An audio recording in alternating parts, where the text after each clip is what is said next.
तो फरमाइए सर, ये केस के बारे में इख्तिसार में बताइए। अस्सलाम वालेकुम। मैं मोहम्मद वजीर बेग एक सोशल और आरटी एक्टिविस्ट हूँ जो कड़ी नज़र रखता हूँ इन इदारों पर जहाँ हुकूमत के जानिब से फ़ंड वगैरह दिया जाता है, जहाँ इस्तेमाल सही हो रहा है या नहीं। 2016-17 में हुकूमत कर्नाटक की जानिब से 6 करोड़ रुपये 2 इंस्टीट्यूशन के लिए जारी किया गया था। एक बैरिस एसोसिएशन, एक जामा मस्जिद मुस्लिम चैरिटेबल फंड ट्रस्ट के लिए, और डायरेक्टर माइनॉरिटीज़ ने अपने खुद के एक ऑर्डर जारी करते हुए 1.5 करोड़ रुपये ये दिए थे। और उसमें कंडीशन नंबर 4 में ये कहा गया था कि जो पैसा रिलीज़ किया गया उसका यूटिलाइजेशन सर्टिफिकेट देने के बाद आपको दूसरा इंस्टॉलमेंट दिया जाएगा। तो इस वजह से वो दूसरा इंस्टॉलमेंट 9 सितंबर 2016 में और तीसरा इंस्टॉलमेंट फरवरी 2017 में डायरेक्टर की जानिब से अदा किया गया था। और मैं आरटीआई लगाया था ये बैरिस एसोसिएशन के लिए। उन्होंने तीनों यूटिलाइजेशन सर्टिफिकेट दिए और इसके अलावा और 3 करोड़ रुपये भी हासिल करके उन्होंने एचबीआर लेआउट में एक आलीशान बिल्डिंग तैयार कर दी उन्होंने। जबकि अकरम पाशा के पास 6 महीने के बाद फरवरी के तीसरे इंस्टॉलमेंट के बाद मैंने एक आरटीआई लगाई थी। वो आरटीआई में जामा मस्जिद मुस्लिम चैरिटेबल फंड ट्रस्ट को ये यूटिलाइजेशन सर्टिफिकेट पूछा था। तो उन्होंने अकरम पाशा ने मुझे जवाब दिया कि हमने यूटिलाइजेशन सर्टिफिकेट नहीं ली, कोई इन्वेस्टमेंट है हमारे पास जो यूटिलाइजेशन सर्टिफिकेट के बगैर उन्होंने रकम जारी कर दी थी। फिर उसके बाद इसकी वजह पूछी कि ये जामा मस्जिद की तरफ से लड़कियों की स्कूल तामीर करने के लिए फ़ंड लिया गया था। ये इनका एप्लीकेशन है गवर्नमेंट को, डायरेक्टर साहब को। वो बिल्डिंग कहाँ है आज तक पता नहीं चले। मैं 2018 से जद्दोजहद कर रहा हूँ कि इसकी इंक्वायरी की जाए और पैसा कहाँ खर्च किया गया है उसकी इंक्वायरी हो, लेकिन हुकूमत की जानिब से टाल मटोल होता ही रहा। लेकिन मुझे तसल्ली बख्श जवाब नहीं आया और जो लोग पैसा गबन कर दिए उनके ऊपर कोई कार्रवाई भी नहीं हुई। तो मैंने लोकायुक्त में एक केस दाखिल किया कि उनके ऊपर एफआईआर की जाए और तहकीकात पुलिस के ज़रिए से कराई जाए। तो लोकायुक्त ने एक आर्डर पास करते हुए कहा कि उसमें एक आईएएस ऑफिसर अकरम पाशा जो जबकि डायरेक्टर थे माइनॉरिटीज़ के, उनके खिलाफ आप वैलिड सैंक्शन लेके आओ, हम केस चलाकर एफआईआर दाखिल करेंगे। तो फिर हुकूमत की जानिब से मैंने रुजू किया तो वहाँ पता चला कि वहाँ उन्होंने केस क्लोज कर दिया है कि पैसा गुड इंटेंशन में रिलीज़ किया गया है। अब गुड इंटेंशन में रिलीज़ करना, बैड इंटेंशन में रिलीज़ करना, ये समझ में आने वाली बात नहीं है। अलबत्ता फिर मैंने उसको हुकूमत से दरख्वास्त दी कि उसको गवर्नमेंट की जानिब से ऑडिट कराया जाए। और ये मुझे खुशी है कि गवर्नमेंट के ऑडिटर जनरल ऑफ रियासत कर्नाटक के ऑडिट की है और उसमें जहाँ जहाँ गलतियाँ की हैं उन्होंने फाइंड आउट किया है कि इदारे वालों ने क्या गलतियाँ की हैं। और इदारे वालों को इस रिपोर्ट में ये भी कहा गया है कि जो सवाल किए गए थे इदारे वालों को उन्होंने जवाब तक नहीं दिया, जिसके 6 लेटर उन्होंने मुंसलिक किए हैं ऑडिट रिपोर्ट के साथ, उसका कोई जवाब नहीं दिया गया। उसके बाद फिर मैं गवर्नमेंट के पास जद्दोजहद करता हुआ फिर प्रोसिक्यूशन के लिए कोशिश की। तो हुकूमत प्रोसिक्यूशन देने के लिए टाल मटोल फाइल जैसे फुटबॉल की तरह इधर से उधर फेंका जा रहा है। तो मैंने यह सोचकर अभी हाल में मैंने एक रिट पिटीशन दाखिल की है इसमें हमारे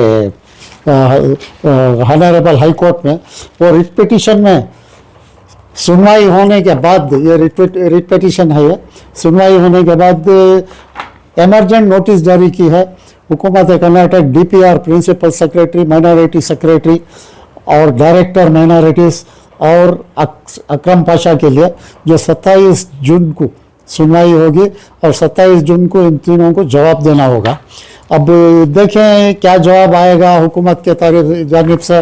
और ये ऑडिट रिपोर्ट है गवर्नमेंट कर्नाटका की तरफ से की गई, उसमें कॉलम नंबर 13, 14, 15, 16 उसमें सारे जो मिसअप्रोप्रिएशन हुआ है उसको हाईलाइट किया गया है अब वो होते हुए भी लो हुकूमत टाल मटोल कर रही है।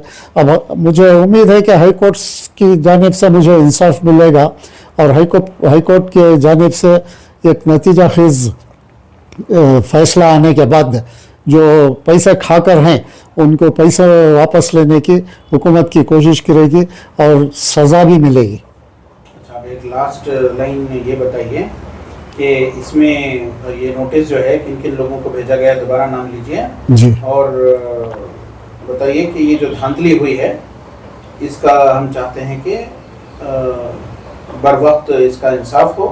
आपके मुताबिक क्या हुआ है इसमें? हाँ।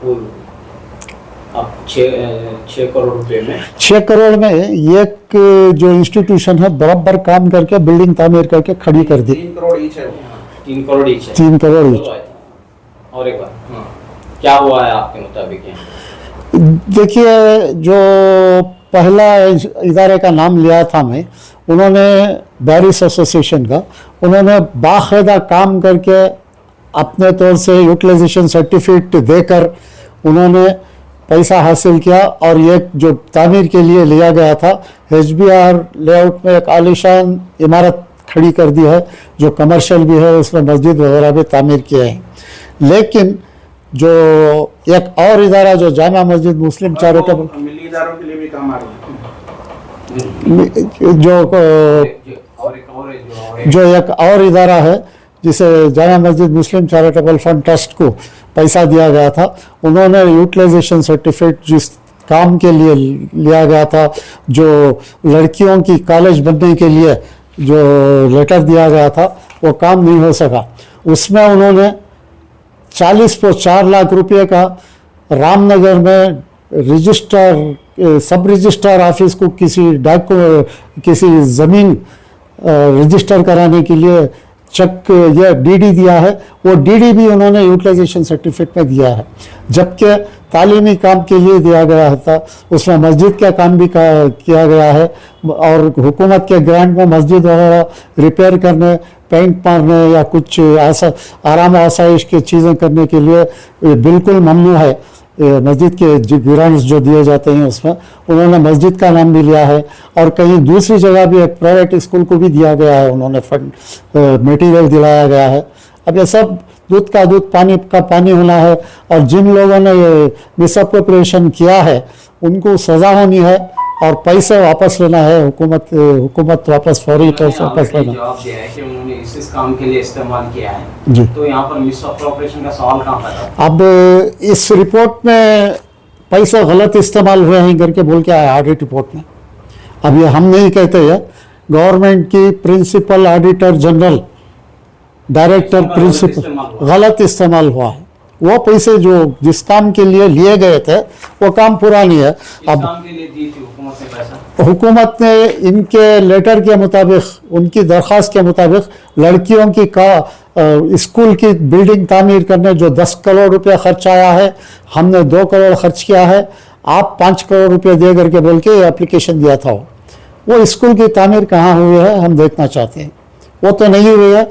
अब इस रिपोर्ट से, ऑडिट रिपोर्ट से जाहिर हो गया है कि वो पैसा इस जो काम में लिया गया था वो काम नहीं किया गया। हुकूमत ने उनको कितना पैसा रिलीज किया? 3 करोड़ रुपया 3 करोड़ रुपये में तामीरात के लिए दिए गए थे, स्कूल की तामीर के लिए। अब ये रिपोर्ट, ऑडिट रिपोर्ट ये गवर्नमेंट की है, ये director general, principal director general audit की। अब उसमें जो चीज़ें की हैं और यहाँ तक कहा गया है कि इदारे वालों को कुछ सवालात किए गए तो वो सवालात का जवाब दिए नहीं। वो सवालात जो नोटिस इशू की गई थे वो नोटिस इसमें मुंसलिक की गई है एक। और जब इसका वक्फ बोर्ड से ऑडिट किया गया तो वक्फ बोर्ड वालों ने को भी वो साफ इनकार किया है। उनकी रिपोर्ट में आया है कि उन्होंने देने से इनकार कर दिया। यहाँ तक मैं एक और बात बताना, जोर दे के बताना चाहता हूँ, 2016-17 से 2019 तक मिस्टर अकरम पाशा IAS वक्फ बोर्ड के एक गवर्नमेंट के मेंबर थे और ये वक्फ बोर्ड को जो रिलीज किया गया पैसा उन्होंने वक्फ बोर्ड को मालूम नहीं कराया। सबसे बड़ी बात, इसका ये शक के दायरे में अकरम पाशा इसी वजह से आते हैं कि उन्होंने वक्फ बोर्ड को मालूम नहीं किया, जबकि जामा मस्जिद मुस्लिम चैरिटेबल फंड ट्रस्ट वक्फ में है वो वक्फ में रजिस्टर है 1965 के गेजेट में है। तो एक बोर्ड का मेंबर होने के बावजूद उन्होंने किस लिए बोर्ड को नहीं इत्तला की, एक। और दूसरी बात, बगैर यूटिलाइजेशन सर्टिफिकेट के उन्होंने पैसे किस तरह जारी किए गए, ये दो सवाल अकरम पाशा शक के दायरे में आते हैं। उसकी तहकीक होना है और पुलिस से होना है, बस हमारा यही एक मुतालिबा है कि जो इसमें पैसे गबन के ही और जो शक रुश्वत के ज़मरे में आ रहा है, हमारा शक रुश्वत के ज़मरे में आ रहा है, उसकी तहकीक़ात हो और उनको सज़ा मिले। और ये पैसा जो है, जो गुड इंटेंशन का लफ्ज़ इस्तेमाल किया गया है, गुड इंटेंशन ये पब्लिक की मनी है, पब्लिक के टैक्स का पैसा है। गुड इंटेंशन बैड इंटेंशन वो सवाल पैदा नहीं होता। और एक लेटर के जवाब में अकरम पाशा ने मुझे लिखा है कि पैसा लैप्स हो जाता है बोल के मैंने पैसा जारी कर दिया। तो पैसा लैप्स हुआ तो फिर एप्लीकेशन डाल के ले सकते थे दोबारा, अब वो जारी करने की क्या ज़रूरत थी। हमारे वो तमाम बातें शक के दायरे में हैं, वो शक क्लियर होना है। तो अब मुझे उम्मीद है कि हाई कोर्ट में उसका नतीजा निकलेगा कि इंशाअल्लाह हाई कोर्ट से इंसाफ भी मिलेगा और नतीजा भी निकलेगा और तहकीक़ात के लिए रास्ते दरवाजे भी खुलेंगे। और मैं हुकूमत से भी अपील करना चाहता हूँ कि 2018 से जो मेरा एप्लीकेशन प्रोसिक्यूशन सैंक्शन के लिए पेंडिंग है, जो बंद हो गया था फिर दोबारा खुलवाया हूँ मैं, वो उस पर अमल करके फौरी प्रोसिक्यूशन के लिए अहकामात जारी करें।